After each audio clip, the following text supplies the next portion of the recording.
Hello, my name is Kevin Probst, coming to you from Troup County, Georgia, on this 29th day of October in 2024.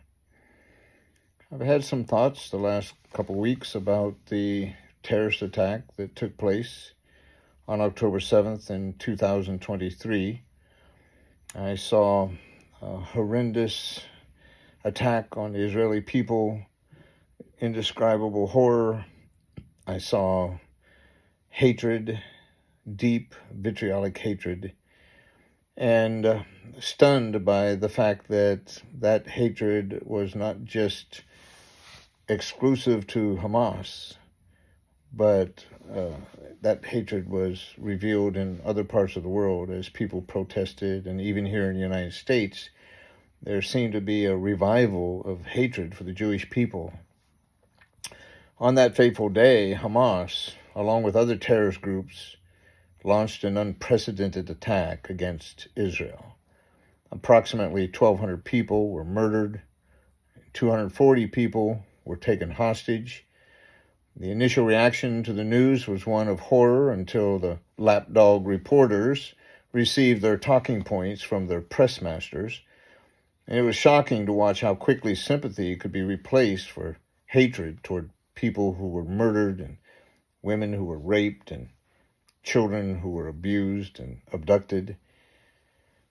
I watched young people on America's universities raise their placards and chant their slogans in support of Hamas, a terrorist group intent on destroying the nation of Israel. Their protest seemed to spread throughout the country like a contagious, infectious disease.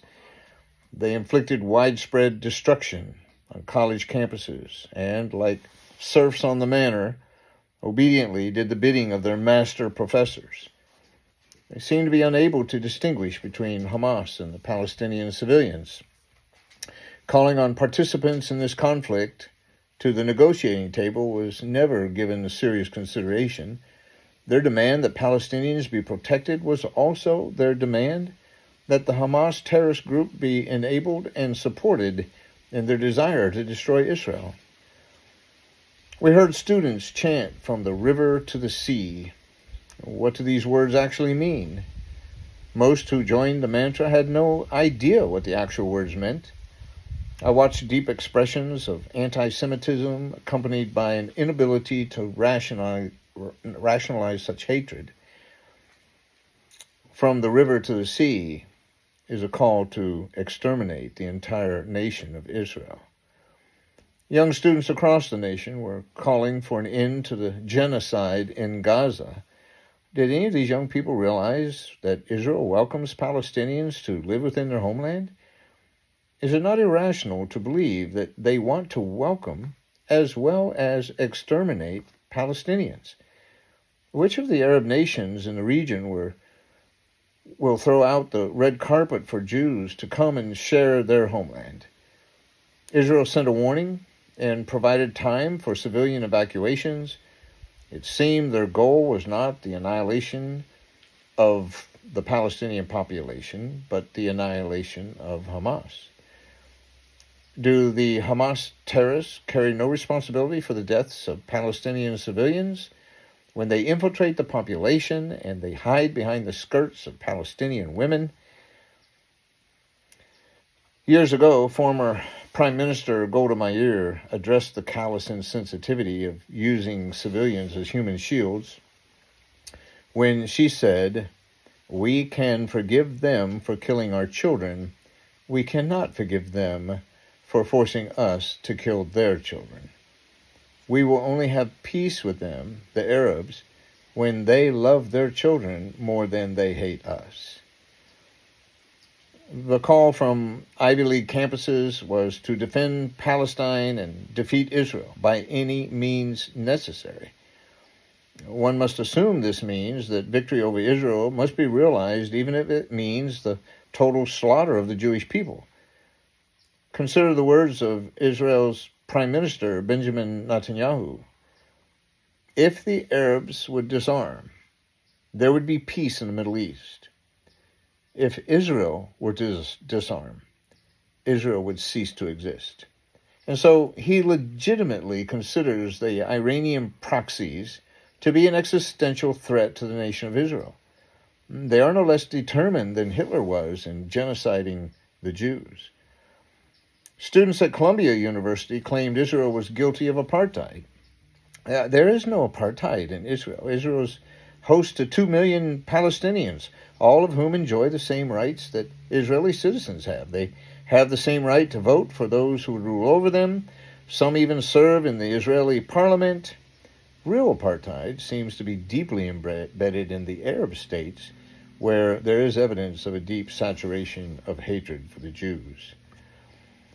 There was a great measure of goodwill extended to the Jewish people after Hitler's genocidal extermination of 6 million Jews in World War II.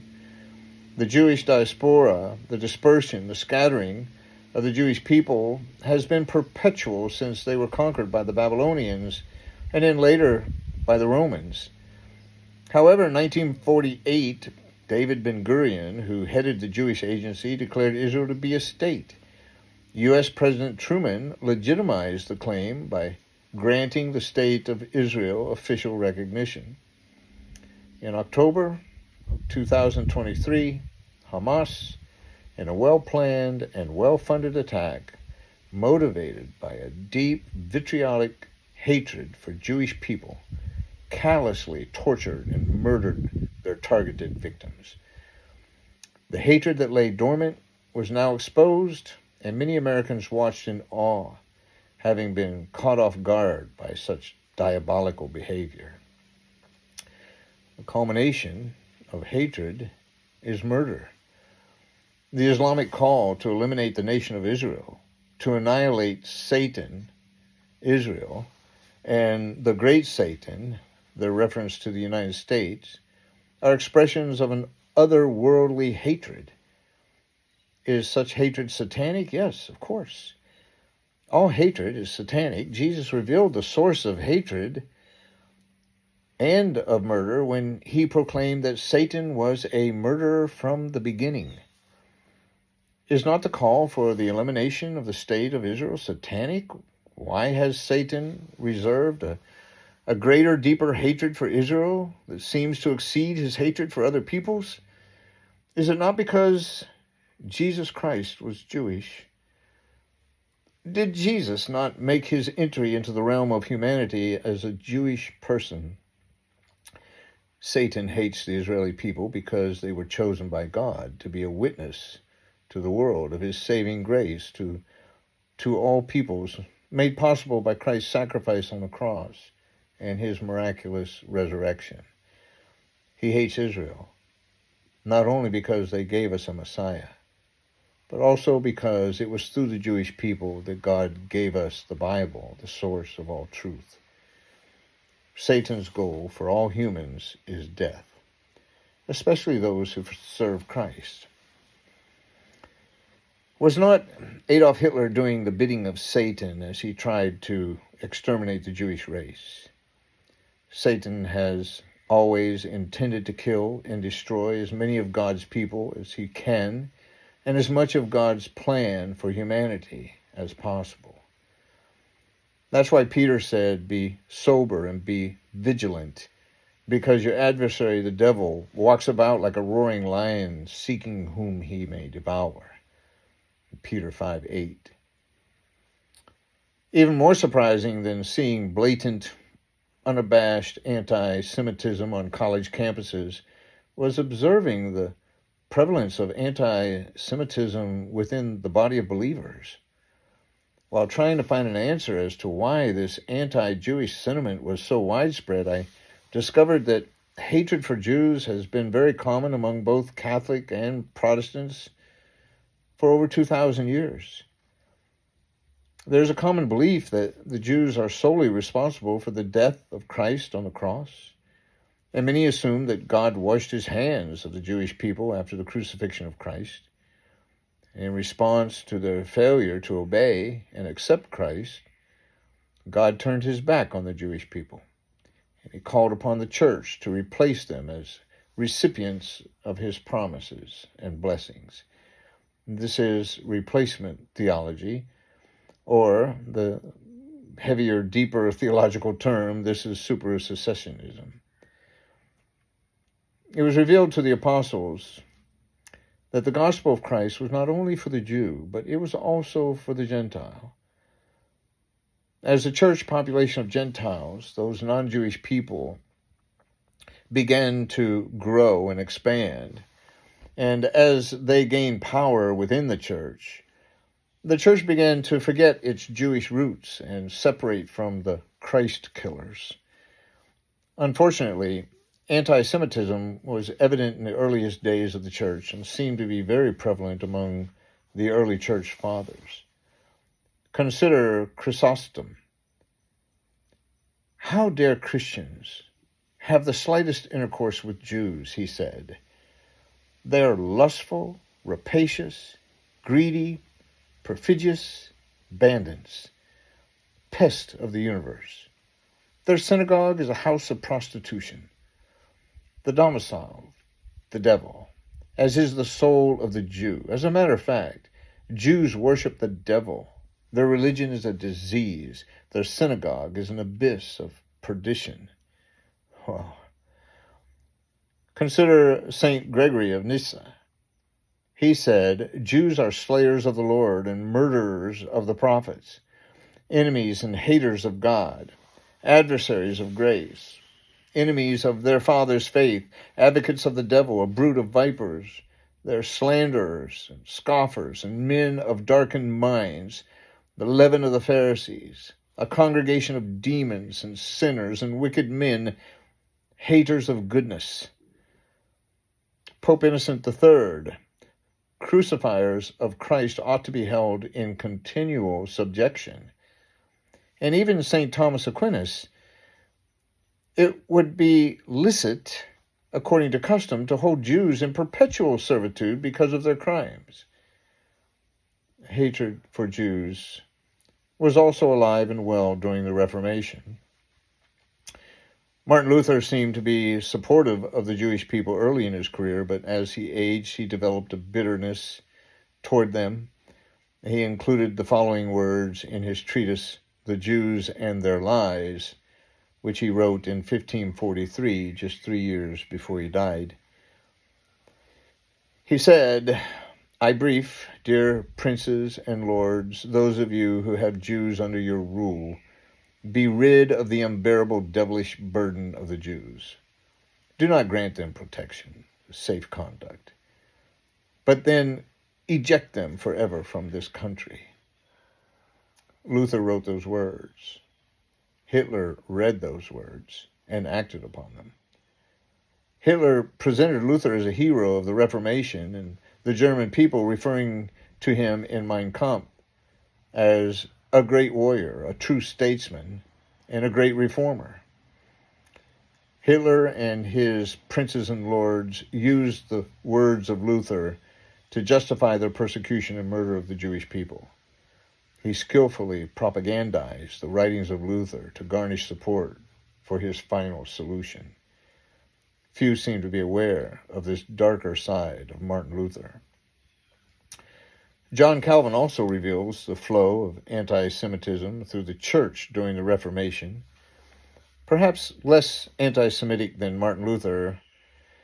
Nonetheless, Calvin recorded his thoughts of the Jews as follows. Their rotten and unbending stiff-neckedness deserves that they be oppressed, unendingly and without measure or end, and that they die in their misery without the pity of anyone.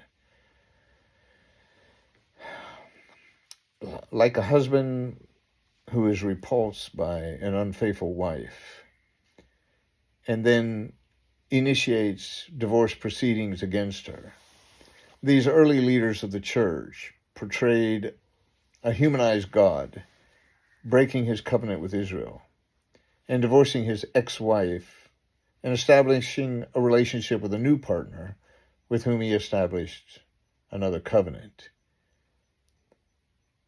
or with whom he transferred the covenant. Would he possibly extinguish this second covenant for a third covenant?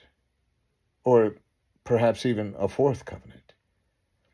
Though Israel has disobeyed God and rejected their Messiah, God does not hate them.